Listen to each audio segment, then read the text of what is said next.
Latest టెక్నాలజీతో చిన్న injection తో నన్ను పూర్తి ఆరోగ్యవంతురాలను చేశారు. Elite spine and pain management centre, Manikonda, Dilsukh Nagar. Welcome to our TV.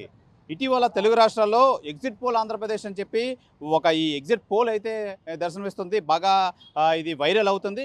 అయితే ఈ నేపథ్యంలో అసలు ఎగ్జిట్ పోల్ ఉందా, అసలు ఎగ్జిట్ పోల్ ఉంటే ఇది ఎంతవరకు కరెక్టు, ఈ ఫిగర్స్ ఎంతవరకు కరెక్టు, ఇది నిజంగా ఒరిజినలా ఫేకా అనే నేపథ్యంలో మనతో పాటు విశాఖ వాసులు అయితే ఉన్నారు.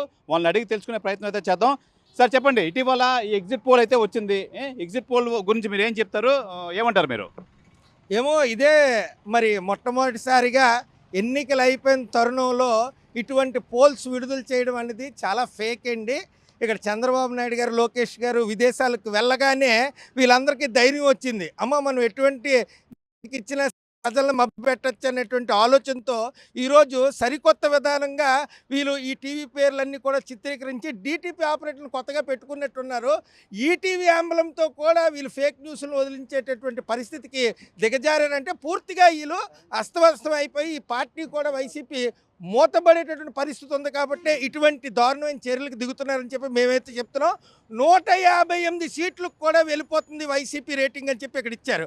అంటే 151 సీట్ల నుంచి 158 సీట్లకు వెళ్ళిపోయాయి. గతం 2014లో 62% పోలింగ్ అయింది. ఆ తర్వాత 79, ఈరోజు 82% వెళ్ళిందంటే law of diminishing marginal utility రోజు రోజుకి క్షీణోపన్ సిద్ధాంతం ప్రకారం ఈ యొక్క రాష్ట్ర రాజకీయాలు దిగజారుతున్నటువంటి ఈ యొక్క నేపథ్యంలో మొట్టమొదటిగా చంద్రబాబు నాయుడు గారికి బుద్ధి చెప్పారు. ఆ తర్వాత జగన్మోహన్ రెడ్డి గారి పరిపాలనలోకి వచ్చారు. ఈరోజు జగన్మోహన్ రెడ్డి గారికి బుద్ధి చెప్పబోతున్నారు.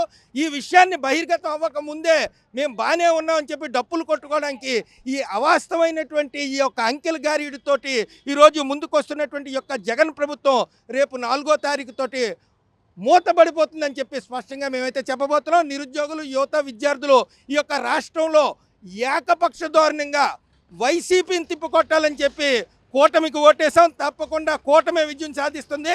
ముఖ్యమంత్రి అభ్యర్థి కూటమి నుంచే ఉండబోతున్నారు. జాబు కావాలంటే బాబు కావాలని నినాదాన్ని ప్రపంచం అంతా కూడా చాటి చెప్పాం ఆల్రెడీ. అంటే పార్టీలకి అతీతంగా పక్కన పెడదాం. అసలు ఈ ఎగ్జిట్ పోల్ అనేది అసలు ఎంతవరకు కరెక్ట్? ఈ ఎగ్జిట్ పోల్ ఆంధ్రప్రదేశ్ అని చెప్పేసి మనం వచ్చింది కదా, ఈ ఫిగర్లో చాలా చాలా తారతమ్యం ఉంది, చాలా డిఫరెన్స్ ఉంది. మీరు చూసుకోవచ్చు. ఏమంటారు మీరు?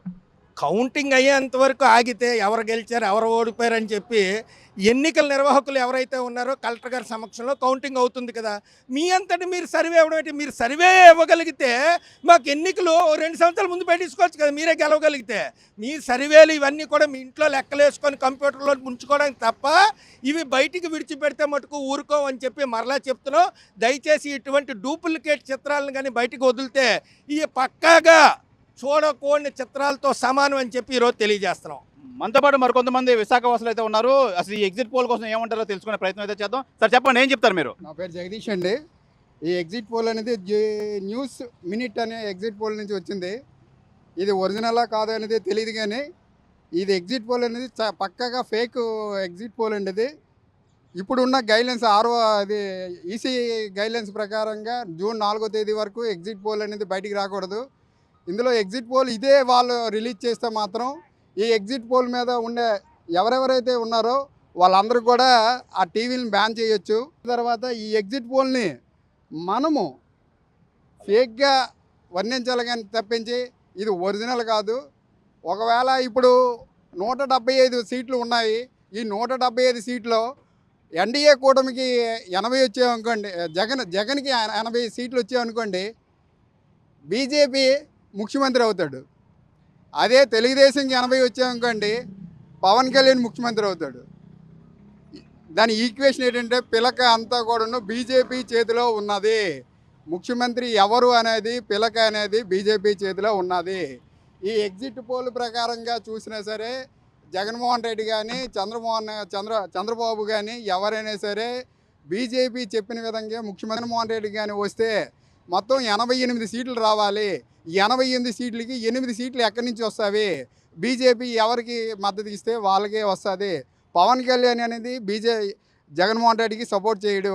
సపోర్ట్ చేయనప్పుడు జగన్మోహన్ రెడ్డికి ఏదైతే ఉంటుందో అది బీజేపీ సీటు. తెలుగుదేశంకి 80 సీట్లు వస్తే పవన్ కళ్యాణ్ ముఖ్యమంత్రి అవుతాడు.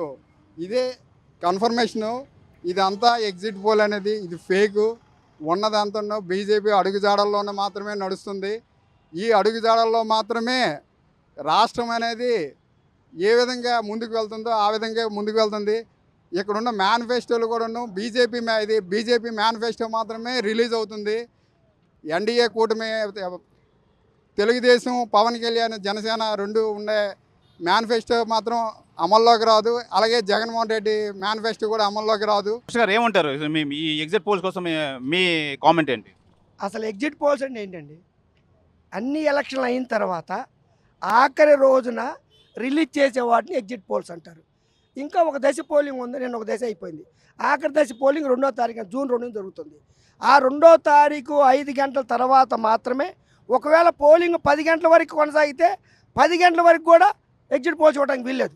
పోలింగ్ కంప్లీట్ అయిన తర్వాత మాత్రమే ఎగ్జిట్ పోల్ ఇవ్వాలి.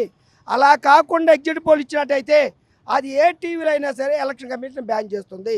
కనుక దీన్ని బట్టి మనకేమర్థం అవుతుంది, ఇదంతా వైసీపీ వాళ్ళు పాపం ఓడిపోతామనేటువంటి అభద్రతా భావంతో వాళ్ళు తీసుకొచ్చి వచ్చినటువంటి డూప్ సర్వే ఈ ఎగ్జిట్ పోల్స్. ఇవి నిజం కాదు. ఎగ్జిట్ పోల్ చేసి ఉంటే టీవీలు వాళ్ళే ప్రజల ముందుకు వచ్చి వాళ్ళే రిలీజ్ చేస్తారు. అసలు చేయకూడదు. జూన్ 2 వరకు ఎవడు ఎగ్జిట్ పోల్ చూడడానికి వీలు లేదు. ఎలక్షన్ నిబంధన ప్రకారం తప్పు. కాబట్టి వీళ్ళు వైసీపీ వాళ్ళు ఆడుతున్నటువంటి ఫేక్ గేమ్ ఇది. కాబట్టి ఇదేంటంటే ఇది కాదు, ఖచ్చితంగా కూటమి గెలుస్తుంది. జగన్మోహన్ రెడ్డి గెలవడు, కూటమి గెలుస్తుంది. వాళ్ళు ఏంటంటే అభద్రతా భావంతో ఇలాంటి ఎగ్జిట్ పోల్ చేస్తున్నారు. ఇటీవల నేను చూశాను మన యూట్యూబ్లో, ఈనాడు లోగోతో ఈనాడు పేపర్లో వైసీపీ గెలిచినట్టు చూపించారు. అలాగే ఈటీవీ లోగోతో వైసీపీ గెలిచినట్టు చూపించారు. బహుశా మీ ఆర్టీవీతో కూడా వైసీపీ గెలిచినట్టు చూపిస్తారు. కాబట్టి ఏంటంటే వైసీపీ వాళ్ళు పాపం అభద్రతా భావంతో ఈ పని చేస్తున్నారు. ఒకటే గుర్తుపెట్టుకోండి, జగన్మోహన్ రెడ్డి కనుక గెలిచే పరిస్థితి ఉంటే పల్నాడులో, అనంతపూర్లో, లేదా తిరుపతిలో, చిత్తూరులో అల్లర్లు జరగవు, ఈ గొడవలు జరగవు. ఇది నెంబర్ 1. నెంబర్ 2, ఈవేళ నిన్న వైసీపీ వాళ్ళు అంబటి రాంబాబు మిగతా మంత్రులందరూ కలిసి వాళ్ళు ఎలక్షన్ కమిషన్ గెలిచారు. అలాగే కొత్తగా అపాయింట్ చేసే సిట్ కమిషన్ గెలిచారు. కలిసి అయ్యా టీడీపీ వాళ్ళు, జనసేన వాళ్ళు, అలాగే బీజేపీ వాళ్ళు మా కార్యకర్తలను కొట్టారు, మమ్మల్ని పోలింగ్ సరిగ్గా చేసుకోలేదు, పోలింగ్లో అవకతవకలు జరిగినాయి, పోలీసింగ్ సరిగ్గా లేదు, మా విన్నపం వినండి, మీరు చాలా చోట్ల రీపోలింగ్ పెట్టండి, ఇదే చాలా అక్రమం, అన్యాయం అని గావు కేకలు పెడుతున్నారు. మరి గెలిచే వాళ్ళకి 150, 160 సీట్లు వచ్చేవాడికి ఈ గావు కేకలు ఎందుకు? ఇదంతా కూడా డూప్. వైసీపీ వాళ్ళు అభద్రతా భావంతో చేస్తున్నారు. ఖచ్చితంగా రేపు జూన్ 4th ఏదైతే కౌంటింగ్ ఉందో ఆ కౌంటింగ్లో ఖచ్చితంగా ఎన్డీఏ కూటమి గెలుస్తుంది. ఎన్డీఏ కూటమి గెలిచిన తర్వాత చంద్రబాబు నాయుడు ముఖ్యమంత్రి అవుతారు. మరొకరు ముఖ్యమంత్రి అవుతారు నేను అనుకోవట్లేదు. బీజేపీకి ఇక్కడ ముఖ్యమంత్రి నుంచే సీన్ లేదు. ఎందుకంటే నార్త్ ఇండియాలో బీజేపీకి పూర్తిగా రివర్స్ గాలి కొడుతుంది. అక్కడ ఇండియా కూటమి ప్రకంపనలు సృష్టిస్తుంది. కాబట్టి బీజేపీ ఏపీలో ఏమీ చేయలేదు. ఇకపోతే పవన్ కళ్యాణ్ మన మిత్రుడు అన్నాడు, 21 స్థానాల నుంచి నా పవన్ కళ్యాణ్ సీఎం అయ్యే ప్రశ్న లేదు, అవటం చాలా కష్టం. జగన్ అనేది అసలు అవుట్ ఆఫ్ క్వశ్చన్. ఈ రాష్ట్రంలో ప్రస్తుతం ఉన్న పరిస్థితుల్లో ఈ రాష్ట్రాన్ని అభివృద్ధి చేసి గాడిని పెట్టాలంటే, నిరుద్యోగులకు ఉద్యోగాలు ఇవ్వాలంటే, పరిశ్రమలు మళ్ళా స్థాపించాలంటే, ఆర్థికంగా అభివృద్ధి చేయాలంటే, మౌలిక వసతులు కల్పించాలంటే, అలాగే విద్యా వ్యవస్థ అభివృద్ధి చెందాలంటే, అలాగే వైద్య రంగం అభివృద్ధి చెందాలంటే, వ్యవసాయం అభివృద్ధి చెందాలన్నా, ఈ రాష్ట్రం అభివృద్ధి చెందాలన్నా, సంక్షేమ పథకాలు రావాలన్నా, ఖచ్చితంగా రాష్ట్రాన్ని గాడిలో పెట్టాలంటే ఖచ్చితంగా అనుభవం కలిగినటువంటి మాజీ ముఖ్యమంత్రి గారు చంద్రబాబు నాయుడు గారు ముఖ్యమంత్రి అయితేనే రాష్ట్రం బాగుపడుతుంది. ఆ ఉద్దేశంతోనే ప్రజలు ఓటేశారు. మేము మొన్న చాలా నియోజకవర్గాలు తిరిగాం, రాష్ట్ర వ్యాప్తంగా కూడా చాలా తిరిగాం. మేము ప్రజలు విపరీతంగా వచ్చి ఓటేశారు. దాదాపు 10 లక్షల పైన ఇతర రాష్ట్రాల నుంచి, ఇతర దేశాల నుంచి ఓటేశారు. వాళ్ళందరూ వచ్చింది కూడా చంద్రబాబు నాయుడు గారి కోసమే.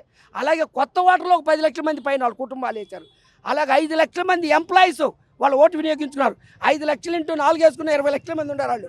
కాబట్టి ఇక్కడికే బోల్డ్ ఓట్లు పడ్డాయి. కాబట్టి కూటమి ముఖ్యంగా చంద్రబాబు నాయుడు గారి మీద నమ్మకం చొప్పున ప్రజలు ఓటేశారు. ఆయన ముఖ్యమంత్రి అవుతున్నాడు. ఇది నా అభిప్రాయం. బ్రదర్ చెప్పండి, మేం చెప్తారు మీరు ఇప్పుడు ఎగ్జిట్ పోల్? ఇప్పుడు ఎగ్జిట్ పోల్స్ అనేవి ఇంత బేగా రిలీజ్ అవ్వవు, ఇది అబద్ధము, ఇది క్లియరు. తర్వాత ఓడిపోతామన్న బెంగతో, భయంతో కార్యకర్తలు ఎక్కడ పారిపోతారో, ఏంటి లీడర్స్ ఎక్కడ డిసప్పాయింట్ అయిపోతారో అని ఇలాంటి ఎగ్జిట్ పోల్స్ని డిజైన్లు చేసుకొని చూపుతున్నారు. వీళ్ళు ఎంతవరకు మృగంగా తయారయ్యారంటే ఆఖరికి ఇంటెలిజెన్స్ బ్యూరో తాలూకా లెటర్ కూడా కాపీ చేసేసి ఇలాంటి ఎగ్జిట్ పోల్స్ దాని మీద ప్రింట్ చేసేసి సోషల్ మీడియాలో వైరల్ చేస్తున్నారు. ఏంటి ఎవడైనా నమ్ముతాడండి ఈ ఎగ్జిట్ పోల్స్? నేను ఒక విషయం చెప్తున్నాను, ఇదే కానీ ఎగ్జిట్ పోల్స్ కరెక్ట్ అయితే మా తాత ఇక్కడే పుట్టి పెరిగాడు, మా నాన్న ఇక్కడే పుట్టి పెరిగాడు, నేను ఇక్కడే పుట్టి పెరిగాను.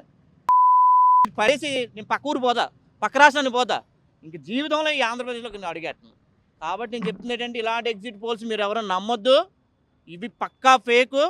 కంపల్సరీగా కూటమి వస్తుంది, చంద్రబాబు నాయుడు గారే సీఎం అవుతారు. ఇది పక్కా రాసి పెట్టుకోండి. ఇది ఎగ్జిట్ పోల్స్ అనేది ఫేక్ అండి ఇది. ఎందుకంటే ఎగ్జిట్ పోల్స్ అనేది ఎవరు కూడా ఇప్పుడు బయటికి తీయడానికి లేదు. కేవలం ఏంటంటే ప్రజల్ని గందరగోళం చేసి అటు ఇటు చెదిరిపోకుండా కార్యకర్తలు నిలబెట్టుకోవడానికి కొన్ని పార్టీలు చేస్తున్న తప్పుడు ప్రచారం ఇది. ఈ ప్రచారాన్ని ఎవరు కూడా ప్రజలు నమ్మకూడదని చెప్పేసి మీ అందరికీ తెలియజేస్తున్నాను పత్రికా మీడియా ద్వారా.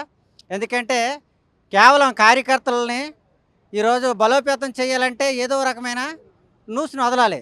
అందుకు తప్పుడు న్యూస్ని వదిలి ప్రజల్ని స్ట్రాంగ్గా నిలబెట్టుకొని అల్లర్లు సృష్టించడానికి, రాష్ట్రంలో పెట్టుబడిదారులు గట్రా ఎవరు రాకుండా రావణ కాష్టం చేయడానికి ఈ రకంగా పూనుకొని ఈ రకంగా చేయడం చాలా అన్యాయం, దుర్మార్గం. వీటన్నిటిని కూడా ఖండిస్తూ ఉన్నాం. ప్రజలు ఎవరు కూడా ఇటువంటి ఫేక్ న్యూస్లు నమ్మకూడదని చెప్పేసి ఈ మీడియా ద్వారా తెలియజేస్తాం. ప్రధానంగా మనం చూసుకోవచ్చు, ఇప్పుడు విశాఖ వాసులు ఈ ఎగ్జిట్ పోల్ ఆంధ్రప్రదేశ్ అనేది అవాస్తవం, ఇందులో ఎటువంటి వాస్తవం లేదు. కానీ కంపల్సరీగా ఇది ఒక అంకెల గారడి అని చెప్పి వీళ్ళు తెలియజేస్తున్నారు. ఎట్టి పరిస్థితుల్లోనూ ఇలాంటి ఎగ్జిట్ పోల్స్ అయితే నమ్మకండి, ఇవన్నీ ఫేక్ అని చెప్పి విశాఖ వాసులు అయితే వాళ్ళ మనోభావాలను అయితే తెలియజేస్తున్నారు. కెమెరామెన్ అజయ్తో శివరామకృష్ణ టీవీ విశాఖ. మరిన్ని వీడియోస్ కోసం ఛానల్ ని సబ్స్క్రైబ్ చేయండి. లేటెస్ట్ అప్డేట్స్ కోసం వాట్సాప్ ఛానల్ ని ఫాలో చేయండి. అండ్ లింక్ డిస్క్రిప్షన్ లో ఉంది.